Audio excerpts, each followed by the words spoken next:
सभी शिक्षकों को राज्य सरकार अपने दायरे में ले ले और उनका जो विद्यालय है, जो प्रखंड है, उसको छोड़ा दे, ताकि उन पर लगातार जो ये कार्रवाई करती रही है, लगातार जो दमनात्मक कार्रवाई करती रही है, उसका प्रतिरोध शिक्षक नहीं कर सके। और जैसे ही वो प्रतिरोध करे, अपने ही मांग के लिए माने कि तुरंत उनको निलंबित कर दिया जाए, तुरंत उनको बर्खास्त कर दिया जाए, एकमात्र उद्देश्य सरकार का है, जो इस नियमावली में स्पष्ट हो गया है। शिक्षकों की बहु प्रशिक्षित स्थानांतरण नियमावली बिहार सरकार द्वारा प्रकाशित कर दी गई है। जो नियमावली सरकार की जो एजेंडा है, जो छुपा हुआ एजेंडा है, जो उनकी मनोवृत्ति है, उसको प्रदर्शित करती है।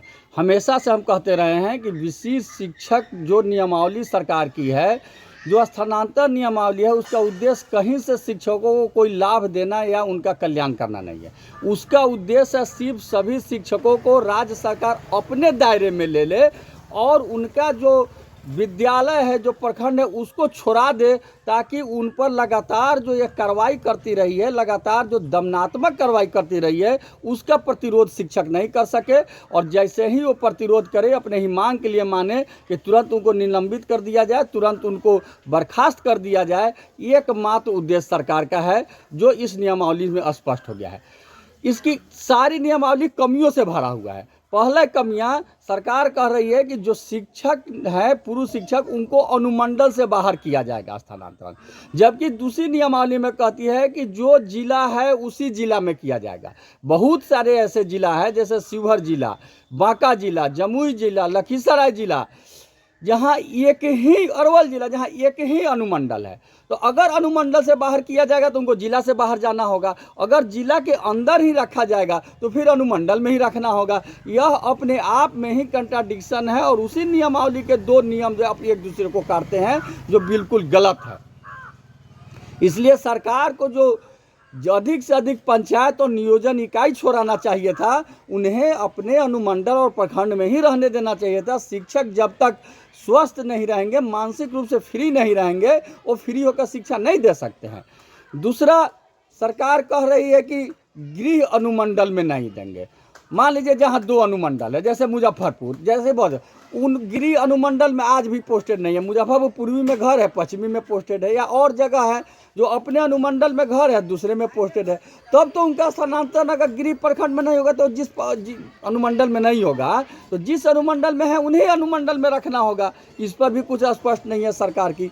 जो महिला बहनें हैं, जो दिव्यांग पुरुष है, उनको कहा जा रहा है कि आप अपने होम पंचायत में नहीं रहिएगा, आप अपने पदस्थापन के पंचायत में नहीं रहिएगा, तो तीसरा पंचायत में जाना होगा। तो इसके लिए जो महिला शिक्षिका है, उनको तो एक अटर्नी परमानेंट रखना होगा। एक पेमेंट में दो आदमी को खटना होगा, तब ना एक आदमी 10-15 किलोमीटर दूर मोटरसाइकिल से लेकर जाएगा और शाम को लेकर के आएगा। इसलिए या तो उनको ऐच्छिक स्थानांतरण किया जाए, या फिर उन लोगों को आप शहरी क्षेत्र में कीजिए या आने जाने की सुविधा उपलब्ध कराइए। तभी यह है, सरकार से हमेशा हम लोग की मांग रही है कि स्थानांतरण ऐच्छिक हो, और तभी इसका स्थानांतरण का लाभ शिक्षक मिलेगा। जिस तरह से कहा गया है कि जो नियमित शिक्षक है, जो बीपीएससी शिक्षक है, वो अगर चाहे तो अप्लाई कर सकते हैं, नहीं चाहे तो नहीं कर सकते, अपने विद्यालय में रहेंगे। यही नियम हूबहू जो विशिष्ट शिक्षक बन रहे हैं उन पर भी होना चाहिए कि जो चाहे वो अपना फॉर्म भर के स्थानांतरण ले ले, जो नहीं चाहे वो अपने विद्यालय में बने रहे। विशिष्ट शिक्षक के उनको दर्जा दिया जाए, राजकर्मी का दर्जा दिया जाए। लेकिन ऐसा नहीं हो रहा है, क्योंकि सरकार का यह उद्देश्य ही नहीं रहा है। स्पष्ट रूप से कल आपने एसीएस महोदय का इंटरव्यू सुना होगा, तो उन्होंने स्पष्ट कहा है कि इससे शिक्षक बाहर चले जाएंगे, घर द्वार से दूर चले जाएंगे और मानसिक रूप से फ्री होकर के सिर्फ शिक्षा पर काम करेंगे। महोदय, अभी जो हम लोग के हैं, माता, हम लोग मध्यम वर्गीय परिवार है, जहाँ 40-50 हज़ार पेमेंट दे रहे हैं, तो माता पिता भी हम पर डिपेंड है, बाल बच्चे भी हम पर डिपेंड है। उनको जाने का मतलब या तो न तो हम बाहर लेकर जा सकते हैं, ना आपके नियम के अनुसार घर पर रह सकते हैं। तो यह बड़ी समस्या है। इसलिए हर हाल में यह नियम लागू होना चाहिए कि शिक्षकों की ऐच्छिक स्थानांतरण हो, जो जाना चाहे वो जाए, जो नहीं जाना चाहे वो अपने विद्यालय में रहे, वहीं पर उनको विशिष्ट शिक्षक का दर्जा दिया जाए, राजकर्मी का दर्जा दिया जाए और सारी सुविधाएं दी जाए। यह नियमावली फिर एक लोचा लगा दिया गया कि अलग से इसके लिए सॉफ्टवेयर निकलेगा।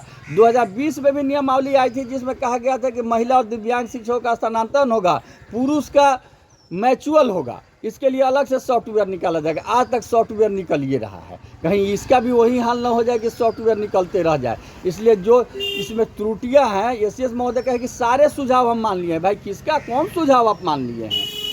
इसमें जो त्रुटियां हैं सारे सुझाव दूर किया जाए। एक पुरानी कहावत है कि खोदा पहाड़ निकली चूहिया। यह कहानी इस नियमावली पर लागू नहीं होता है, इस पर लागू होता है खोदा पहाड़ निकला नाग। ये ऐसा है कि जिसके लिए हमारे भाई बंधु इतना मेहनत करके विशिष्ट शिक्षक बनने जा रहे हैं और उनको इतना परेशान किया जा रहा है, इतना परेशान किया जा रहा है कि वो परेशान हो जाएंगे, उनको नाक की तरह डसने का अनुभूति होगा। इस नियमावली में एक और त्रुटि है कि हर 5 वर्षों पर अनिवार्य स्थानांतरण होगा। यानी अभी आप इस अनुमंडल को छोड़कर दूसरे अनुमंडल में जाइए, 5 साल बाद जबरदस्ती आपको तीसरे अनुमंडल में भेज दिया जाएगा। जो महिला बहन है उनको अभी दूसरे पंचायत में भेजा जाएगा, 5 साल बाद उनको तीसरे पंचायत में भेज दिया जाएगा जबरदस्ती।